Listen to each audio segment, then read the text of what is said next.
Hey everybody, this is my third and last lecture on Thucydides on the Peloponnesian War.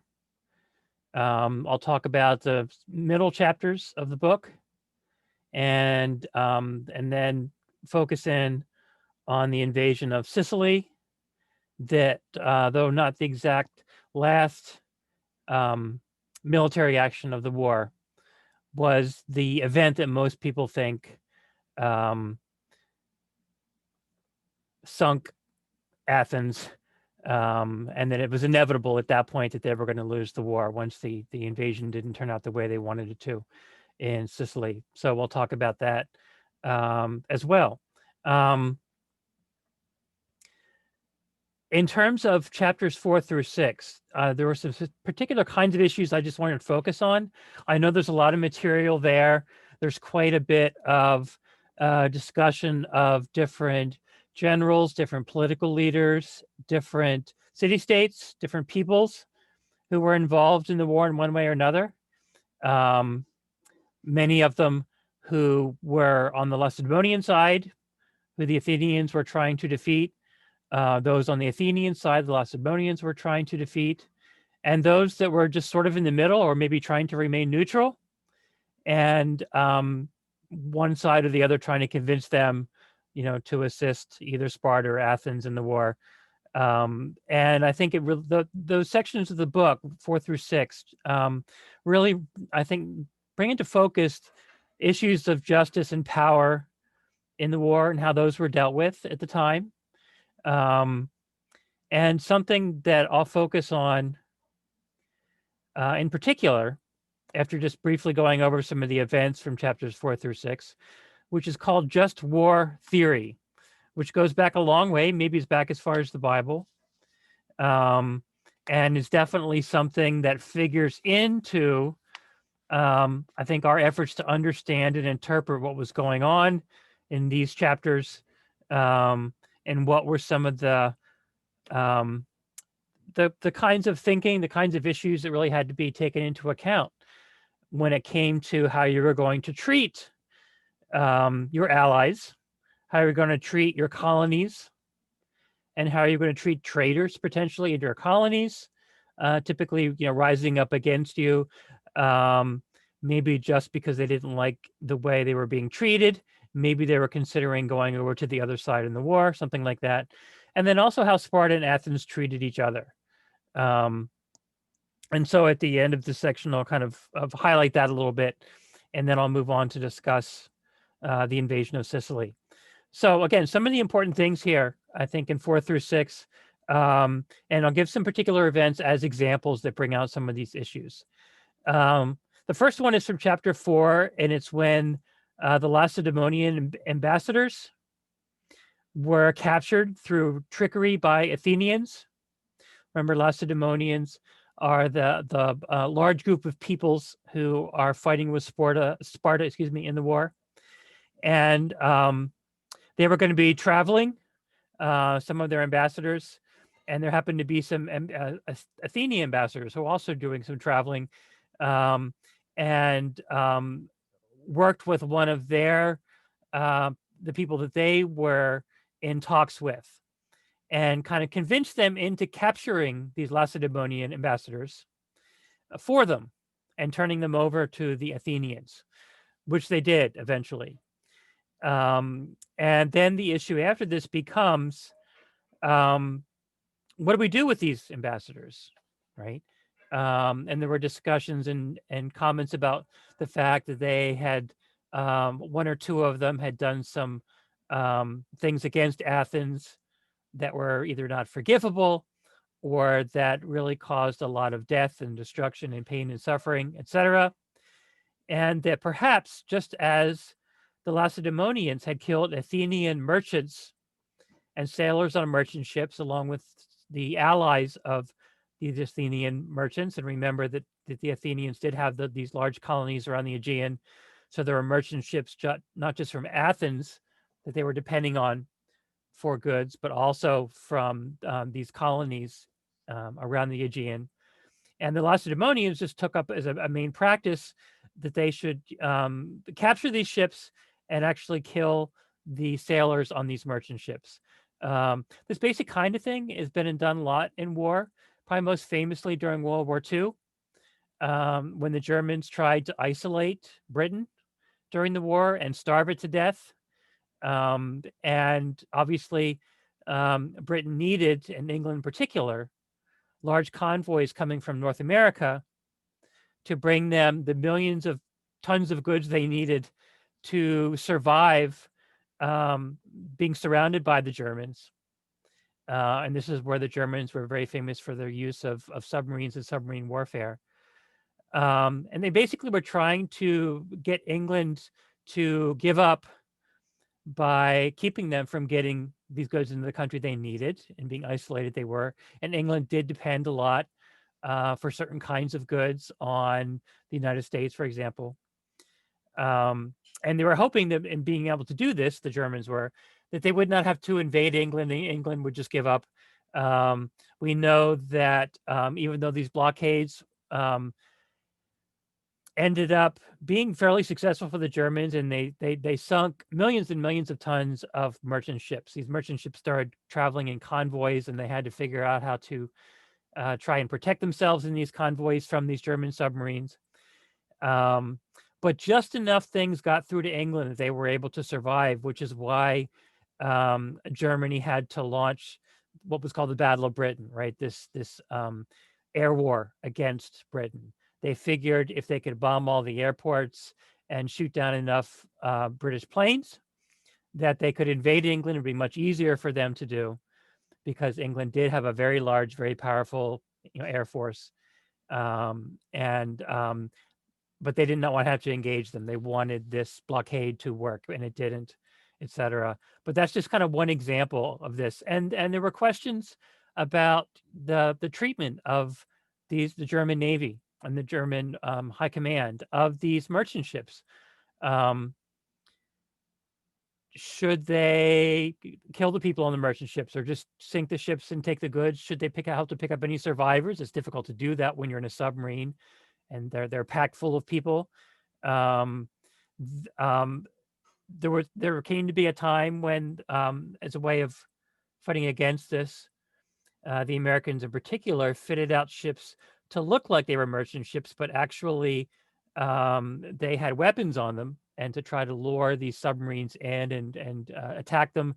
That gave reason for the Germans to say, look, we can't trust these merchant ships. They're just merchant ships, so we're just going to sink them, right?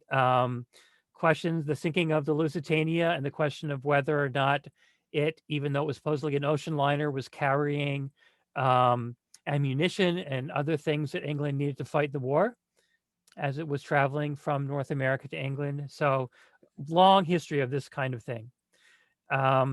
So this is why the Lacedaemonians wanted to sink these Athenian merchant ships and ships of the allies of the Athenians. And the legitimation then for the Athenians to kill these Lacedaemonian ambassadors is pretty much kind of an eye for an eye way of thinking, right? And that was common here. If the other side did something, you could do it back to them. Remember how much Socrates was against that idea. If something is evil, it's evil for everybody to commit a certain act. It's not situational, right? We know that Socrates and Plato both were very principled in their thinking. So this idea of an eye for an eye, turn around is fair play, was very common, used in the Peloponnesian Wars, legitimation for doing certain kind of things you might not otherwise have done. But again, there was kind of a moral ethical tradition against doing these kinds of things, which is one reason, again, that Socrates stood out as sort of a radical and somebody who seemed to be questioning how Athens was handling the war with this kind of principled thinking. There was a question of whether Athens and its army should agree to lift a siege of the Potidæans. And basically, the siege was starving them to death. They were in really bad shape. And the Athenian general basically agreed to end the siege, in part because their army was kind of hurting too. Sieges take a long time, years and years sometimes, until the people under siege will give up. You try to isolate them as much as possible so that they cannot get, again, in the food and water and other kind of things that they need. Sieges are also expensive to maintain, and that was true for Athens. The farther away the city-state was that you had under siege, the more expensive it was because of the travel to get to wherever it was located. The people in Athens actually ended up being very critical of the leadership of this the Athenian army for basically saying that we'll end this siege if you agree to certain terms, etc. And this raises the issue of the Athenian democracy, about the fact you could have generals needing to make decisions in the field by themselves. They couldn't be running back and forth to Athens all the time saying, is it okay if we do this or that, right? And then they make a decision. They think it's the best and wisest decision. And then they end up being very much criticized by the Athenian people. We even know, for example, as I mentioned previously, that some naval officers in Athens, some Navy generals, who we might call admirals, were put to death for how they handled a big battle with the Spartans in which the Athenians did not pick up their dead and wounded when they were lying in the water. And again, they had to make that decision in the moment. They get back to Athens. The Athenian people don't really understand the context and are critical of the admiral. So again, they sort of had to deal with that. That was not something Sparta had to deal with, and the way they fought the war with their oligarchical government, which I'll talk a little more about here as well. There was a question of whether or not the Lacedaemonians should destroy Plataea, which still had a treaty with Athens, but was under siege by the Lacedaemonians. So the Lacedaemonians would basically say, look, are the Athenians really supporting you? Are they really helping you? How are they treating you? Are they coming, they're not really coming to your aid here. We have you in a bad, position with having you under siege. And, so should they destroy Plataea if the Plataeans wouldn't agree to come over to their side? And this is one of the first big incidences where you see the use again of these walls, right? These were walled cities, first of all, to protect them. And then you would build what was called a siege wall around the city to keep things from getting in and out of the city. And then sometimes your adversary in the city-state would build an additional wall inside their main city wall, so that if you were able to get over their first city wall, you'd be caught between the old city wall and the new one they built inside, and have a very difficult time, again, in getting into the interior of the city. So they were, often this was trying to outwall each other strategically. How fast could you build a wall? Where were you going to build the wall? How would it give you an advantage, right? Because that was essentially the only way they could fight these wars. And this is where you see the use of catapults, right? And using objects that you would soak with flammables and shoot them over the city walls. The people inside the city, when you tried to climb their walls, throwing over hot molten metals and tar and other kind of things for your soldiers who are trying to come up the walls. Things called siege engines, which were basically big platforms on wheels that the army that was trying to take over the city would roll up to the wall so that there's people could get over the wall without having to climb it. Sometimes you would use them as battering rams. So all of this was taking place at the time. So the issue of walls was very important here, right? And what you built the walls out of, right? You didn't want them to be flammable, but building walls out of stone obviously was difficult. It took time. You had to have the resources. You had to have the stone available to do it. There was another instance, should the Athenians kill or enslave all the men of military age of Mytilene when the people of Mytilene rebelled? There was a group of oligarchs in Mytilene that thought they should go over to the Spartan side, and that were against the Democrats who had been running the city and following Athens' lead. We know there were a whole bunch of speeches that were used in Athens about how they should treat Mytilene and how they should treat these people who were rebelling in Mytilene.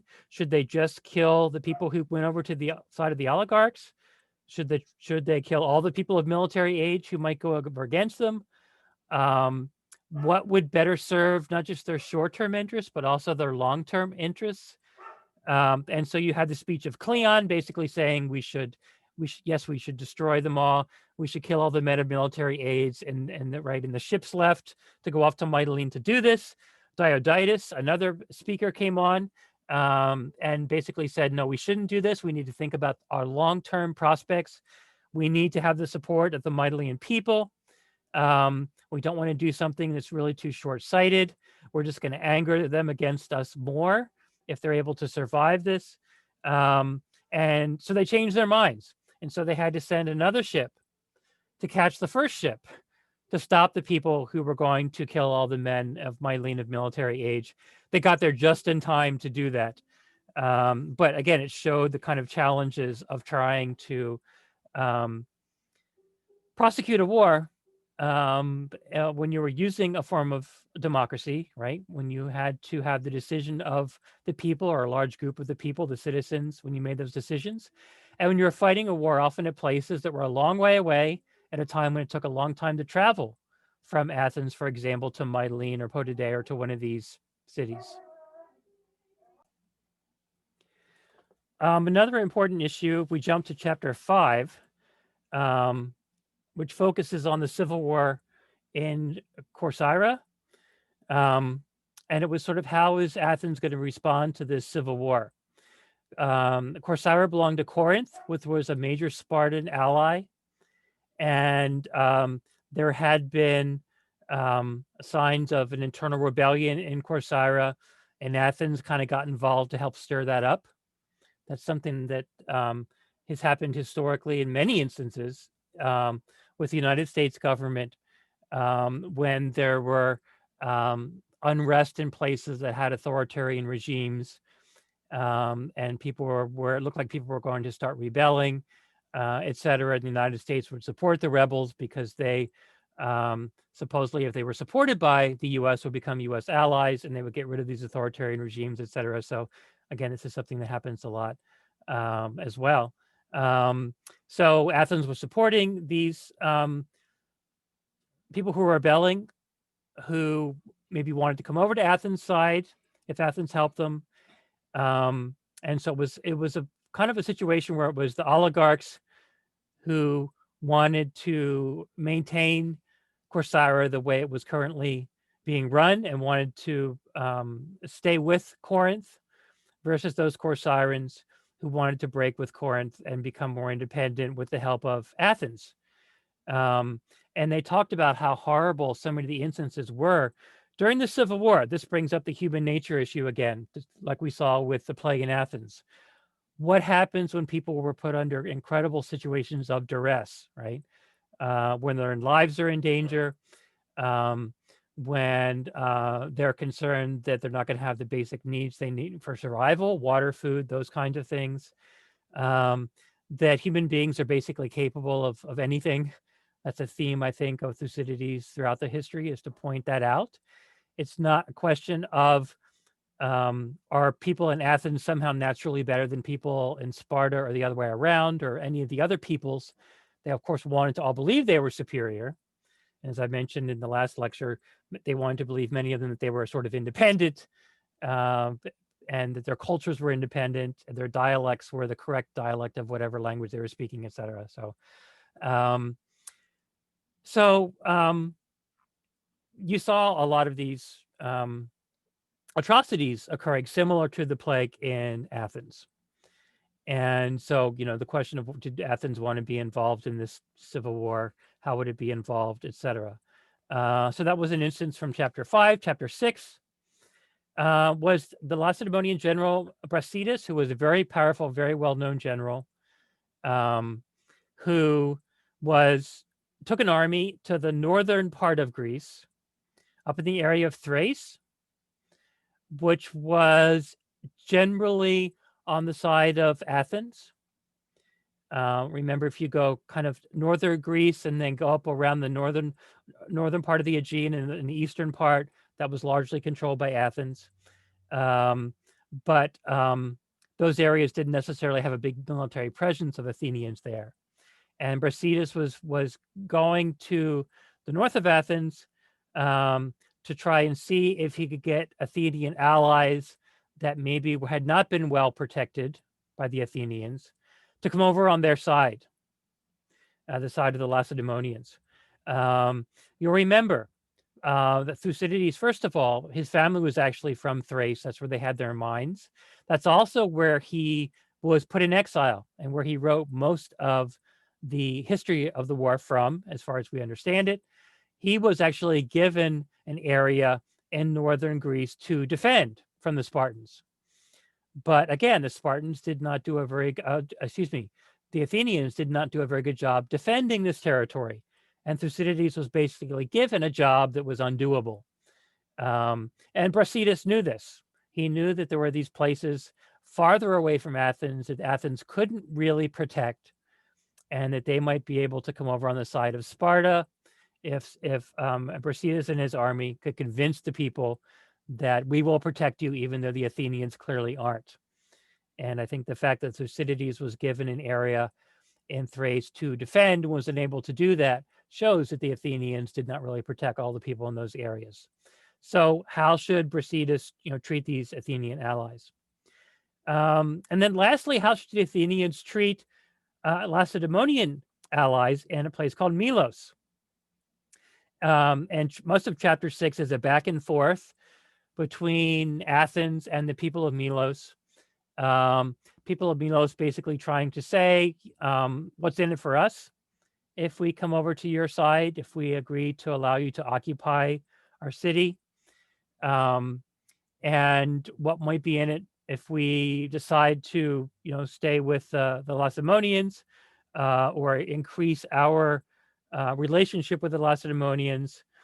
And so there was all of this back and forth, right, between Athens and the people of Milos, which side they should go over to, or should they try to and be independent? What would be better off for them in the long and the short run? This went on for a long time. As Athens was doing this, they were building a siege wall, right? So that eventually they were hoping that the people of Milos would eventually just have to give in to the Athenians because of this siege wall and the fact that Athens was really trying to isolate them. So they would necessarily, again, run out of supplies, food, water, et cetera, and have to come over on the side of the Athenians. So again, chapters 4, 5, and 6, and looking at these little set piece city-state debates and sort of the fighting over these city-states by the Spartans, Lacedaemonians, and the Athens on the other side, really, again, bring out some of these issues of how power was treated, questions about justice, etc. And as I said before, a little about human nature really comes out as well when you look at the Civil War in Corcyra. I'm going to try to pop up on the screen here a document that you can find in the folder for Thucydides. And let me find those here. A document called Just War Theory that I want to just go over with you briefly. If I can get it so it'll pop up on the screen for me.